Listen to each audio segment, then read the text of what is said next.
pour prévenir les risques auditifs en Champagne-Ardenne. Nombreuses actions dans tous nos départements. On en parlera avec la coordinatrice de la prévention au pôle des musiques actuelles. Bonjour et à tout à l'heure.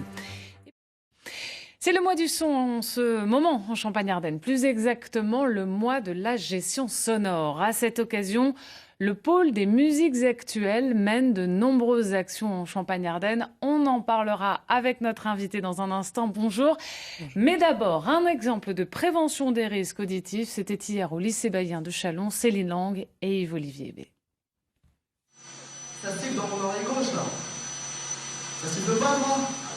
Et si, ça siffle fort dans les oreilles de Karim. Il paraît qu'il a fait la fête la veille, qu'il était collé aux enceintes dans un concert d'électro. Résultat, il a des acouphènes. Et pendant 1h15, il va essayer de comprendre pourquoi et comment se protéger en même temps que ses collégiens et lycéens chalonnais. Et quoi de mieux pour faire passer le message que de le faire en musique? Normalement, avec les jeunes, ça marche. J'espère bien. Et puis voilà, cette façon ludique d'entendre les choses, parce que c'est dit autrement que par un professeur, et donc je pense que c'est intéressant pour eux. C'est une bonne idée pour nous attirer en fait. Ouais. Moi c'est très bien en fait comment ils ont fait. Et l'ambiance, elle était comment? Elle était bien, et puis ça évitait de s'ennuyer. Ah ouais, c'était au top. C'était super. Humoristique, ça évitait que ce soit trop long et on n'a pas vu le temps passer en fait. Avant le 20e siècle, il n'y avait pas d'eau. Histoire des musiques actuelles, métier d'ingénieur du son, différence de support pour la musique et surtout mesure des décibels. Tout est bon pour faire comprendre qu'il faut écouter moins fort, moins longtemps s'il le faut, ou qu'il faut mettre des bouchons, quel que soit l'âge, quel que soit le métier. J'ai appris que mettre des bouchons d'oreilles c'est bien et ça nous protège les oreilles. Et vous allez en mettre du coup maintenant? Bien évidemment, bien sûr.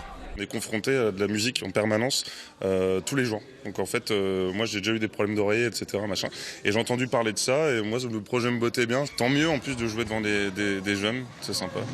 Et pour être sûr que ces jeunes oreilles soient bien protégées, l'association organisatrice distribuera en Champagne-Ardenne pas moins de 20 000 bouchons mousse, 5 000 affiches, flyers et cartes de prévention. Et pour aller plus loin avec le mois de la gestion sonore, on reçoit Anne-Laure Prenier. Bonjour, vous êtes coordinatrice du pôle prévention au Polka, le pôle des musiques actuelles en Champagne-Ardenne. Les jeunes, clairement, la cible prioritaire de vos actions aujourd'hui? Alors, effectivement, c'est une des cibles principales. Pourquoi? Parce que au plus tôt, on va leur apprendre à bien protéger leurs oreilles, à bien prendre soin de leurs oreilles. Plus on touchera de monde finalement, puisque c'est eux les futurs jeunes adultes qui vont aller profiter du son dans les discothèques, dans les concerts, etc. Pour être précis, quels sont les risques à moyen terme, à long terme pour eux? Alors concrètement, les risques sont les mêmes quel que soit l'âge finalement. Ça c'est important quand même de le dire. Là on s'adresse aux jeunes pour qu'ils puissent prendre des bonnes habitudes dès maintenant. Mais finalement c'est vrai pour tout le monde. Il faut éviter de s'exposer les oreilles à des sons trop forts pendant trop longtemps. Et c'est vraiment ces deux notions qui sont importantes à garder en tête. C'est pas normal de sortir d'un concert avec un sifflement. Ça signifie que l'oreille a été si ce n'est fatiguée, si ce n'est atteinte complètement, au moins fatiguée. Donc effectivement, c'est pas très normal. Après, si après une bonne nuit de sommeil, le sifflement a disparu ou tout type de symptômes, oreille cotonneuse ou autre, a disparu, on considère que normalement, il ne va pas y avoir de problème par la suite.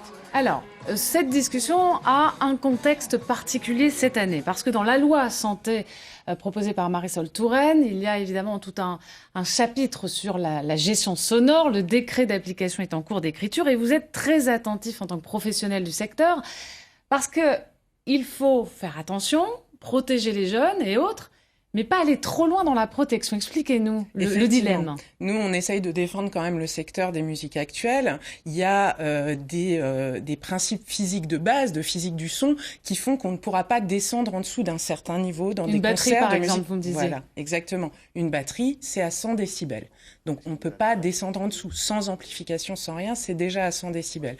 Tout concert de musique amplifiée va forcément atteindre des niveaux sonores qui sont au-delà du seuil de ce qu'on appelle le seuil de risque pour les oreilles, c'est-à-dire qu'on considère qu'on peut commencer à se mettre en danger à ces niveaux-là, mais tout est fonction de la durée. Et encore une fois, c'est là que j'y reviens. Cette notion de durée d'exposition, il faut vraiment la prendre en compte. Tout un chacun peut très bien se responsabiliser vis-à-vis de ça aussi. Il n'y a pas forcément besoin de baisser le son de manière drastique. On doit pouvoir continuer à profiter prendre en main, de la musique. se prendre en charge, Voilà. tout simplement. Détaillez-nous un petit peu les actions, parce qu'il va vraiment y en avoir sur tout le territoire, mais rapidement quand même. Effectivement, donc on était hier à Châlons avec le spectacle pédagogique Peace and Love. On sera la semaine prochaine à Saint-Dizier avec ce spectacle. On accueille également un spectacle qui vient de région parisienne, qui est plus destiné aux enfants et qui parle également bien sûr des risques auditifs, mais avec une façon un peu plus abordable pour eux. Et puis on va également avoir des concerts pédagogiques sur Charleville et Sedan. D'accord, et on a vu en tout cas avec les jeunes tout à l'heure que l'humour faisait plutôt mouche. Merci beaucoup Anne-Laure Prunier d'être venue ce midi sur ce plateau.